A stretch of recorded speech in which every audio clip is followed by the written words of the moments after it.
Hey, you're back. Want to see what this tasteless idiot thinks is good music? Alright, let's go. Number 5. One of the odder things about 2018 is how pop music and rap music have become like almost completely segregated. I mean, that just might seem like that to me because I live in New York where the top 40 stations are just bizarrely rap phobic.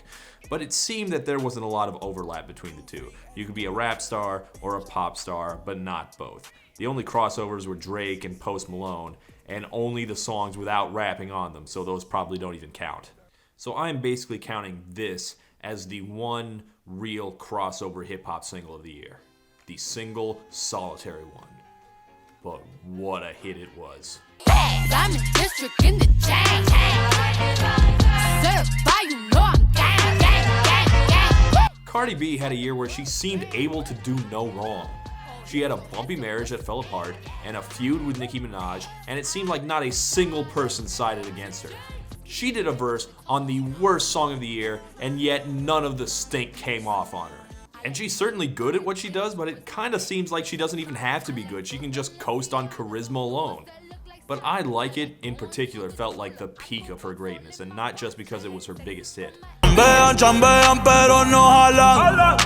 there's a lot of Spanish on this song. You got Cardi, who's part Dominican, and you got two reggaeton artists, J Balvin, who's Colombian, Bad Bunny, who's Puerto Rican. But the most important person in this discussion isn't one of the credited artists. It's this guy right here, Pete Rodriguez. He made boogaloo music back in the 60s, which was a mix of R&B and Latin jazz, so basically the 60s version of reggaeton. This is his song they're sampling, I Like It Like That. I know it better from the 90s version. Just know that it's this huge, towering, influential song, this giant smash that opened up Puerto Rican music to the rest of America.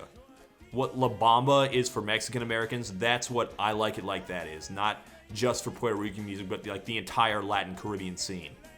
So attaching yourself to this song, updating it for modern times, that is a bold move. In rock terms, that's like releasing a cover of Bohemian Rhapsody as a single. It's something you only do if you have total confidence in who you are. And it's a big deal, especially in 2018, because, I don't know if you noticed, but there's a lot of demographics who have the right to feel hard done by in America, and Puerto Ricans shot way up the rankings these last couple of years. So even though there's nothing overtly political about this, it's just a song of three Latin superstars living their best lives, it felt like a power move, like a statement of pride, way more than even Despacito was the year before. Cardi B didn't need Justin Bieber to get over, because she's Cardi. That's all I'm saying.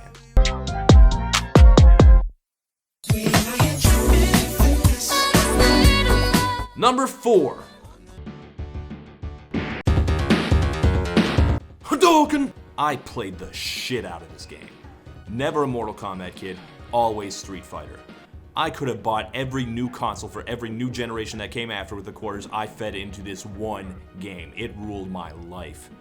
This game was a game changer for a lot of reasons, but a big one was its great cast of characters. You could play as a sumo wrestler, or a weird green monster man, or the weirdest of all.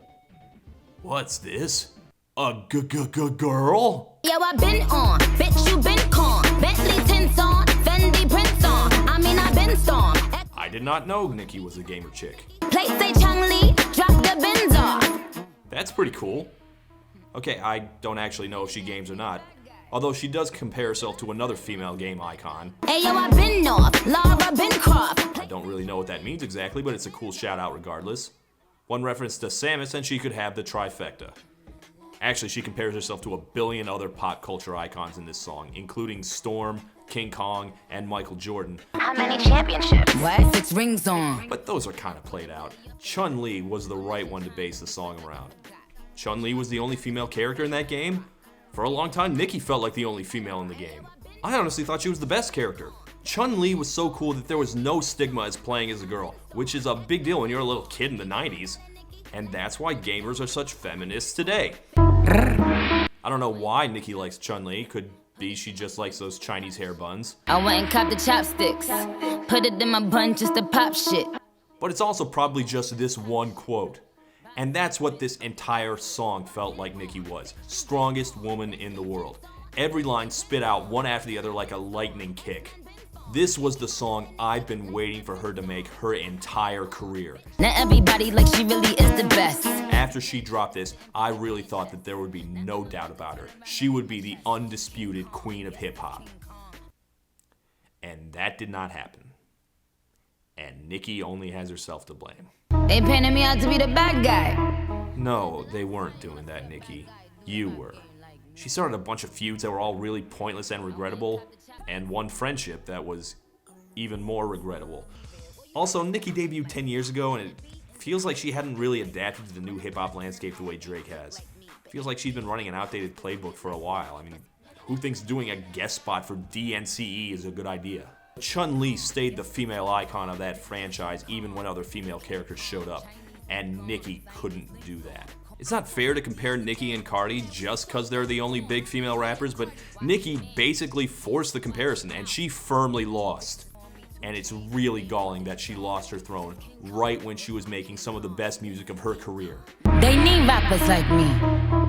They need rappers like me. Whatever. This song still kicked as much ass as Chun-Li, even if Nicki had a Legend of Chun-Li of a year. Why 6 rings on?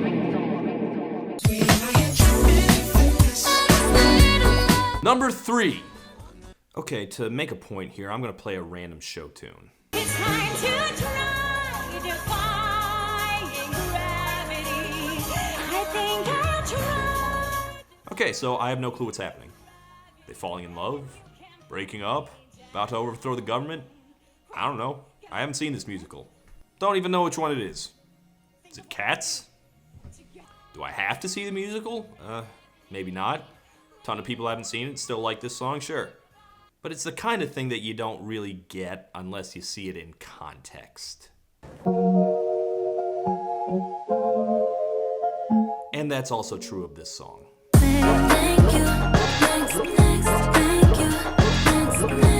Thank You Next is basically a show tune. You don't need context, but it does make much more sense if you've seen the show.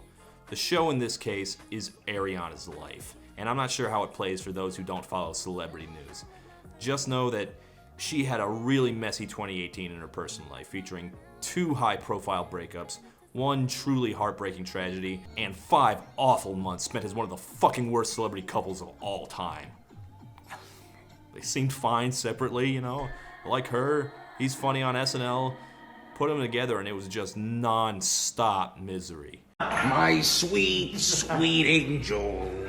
And when their hastily announced engagement was just as hastily ended, Ariana was left with a public disaster of a year that she felt the need to address. I've loved and I've lost, but that's not what I see. So look what I got. So Thank You Next is a reframe of all her drama as learning experiences that she appreciates, but is also firmly moving past. I'm so fucking grateful for my life. And on one level, you can call it what it is, which is desperate spin control. She rushed this single out at the end of the year when she already had a fresh album she was still promoting. It just couldn't wait. She had to retake control of the public narrative. But who could possibly complain? I mean, she did it so thoughtfully and gracefully. Got so much love, got so much patience. If you think Pete Davidson acted like a jackass and did her wrong, then this song sounds like shade and sarcasm. It's a firm good riddance. And it's not that. But I choose not to see it that way. I mean, the key part for me is what sounds like a real genuine tribute to her ex, Mac Miller, whose drug problems tore them apart and eventually killed him. Wish I could say thank you to Malcolm, 'cause he was an angel. Thank You Next really and truly felt like the high point for Ariana. I was a fan from the beginning, and she's made plenty of songs I liked since then, and her album from earlier this year was perfectly good. But Thank You Next was the first time I thought, this girl is a genuine superstar. This is like the kind of era-defining pop icon that really matters. Again, I go back to the end of the year before, when Taylor Swift tried to address her own public drama, and it was such a bloated disaster that it felt like she cratered the entire genre overnight, leading to this black hole of a year. Thank You Next felt like a resurrection. The light is coming to bring back everything the darkness stole. On Instagram, Ariana finished the year with a big thank you next to 2018. And that's where I am. Close the door on this wasted year, and let's begin the Ariana Grande era for real.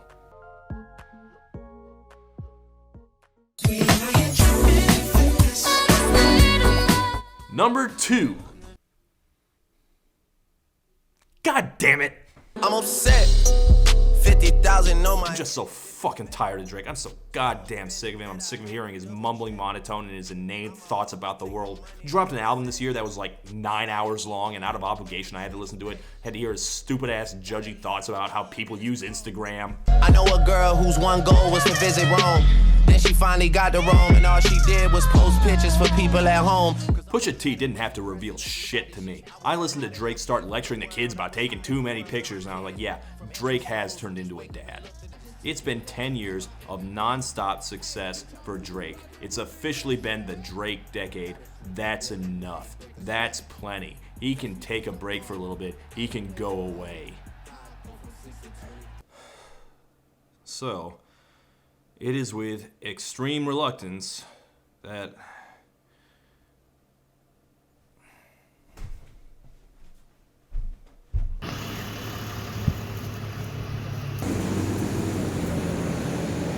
I want to know who motherfucking representing it here tonight. I want to know who motherfucking representing here tonight.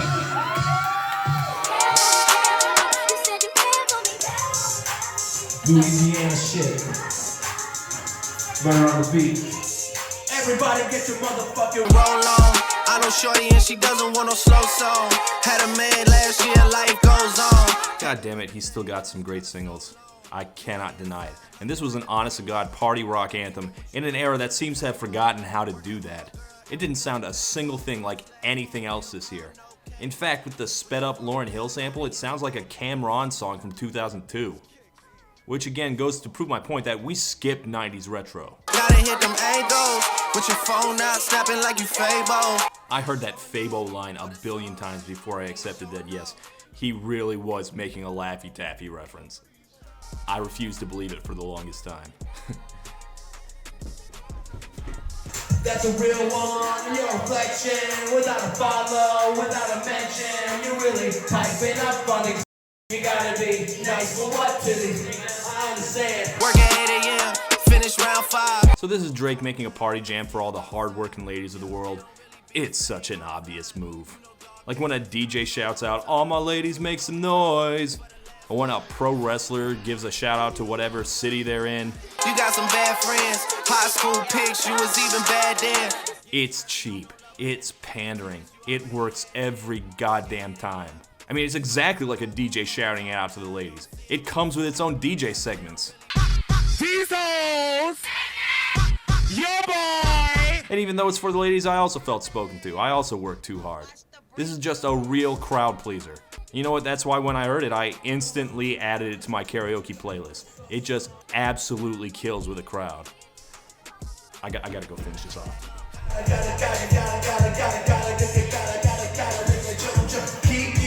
Do you love me? Are you riding? Saying that. Yeah. Okay. All right.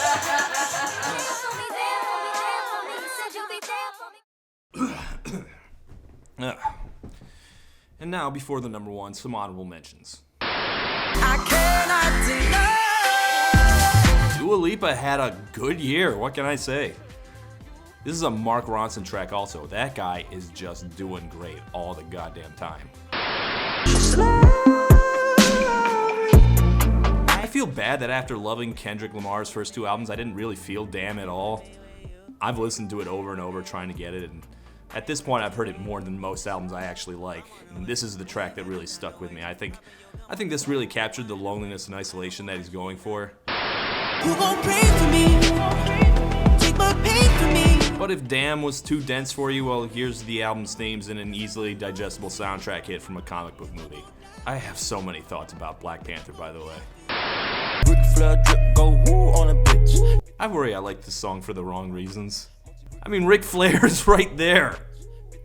Woo! I like me better when I'm with you. Now this was a charming little song. That's a real sleeper hit with no promotion that just everyone seemed to love and not get sick of. I'ma tell them all. And some songs that weren't hits that I thought should have been. Like, yeah, this one is yet another one of the pop singles that makes me feel better about not liking being around tons of people. But that's just the way I am.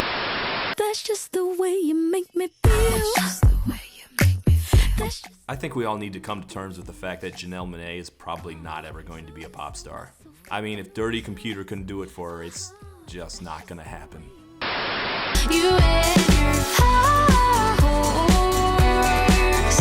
This is the one that really made me angry, because the year was full of country pop crossovers, and the only good one was the one that didn't become a hit.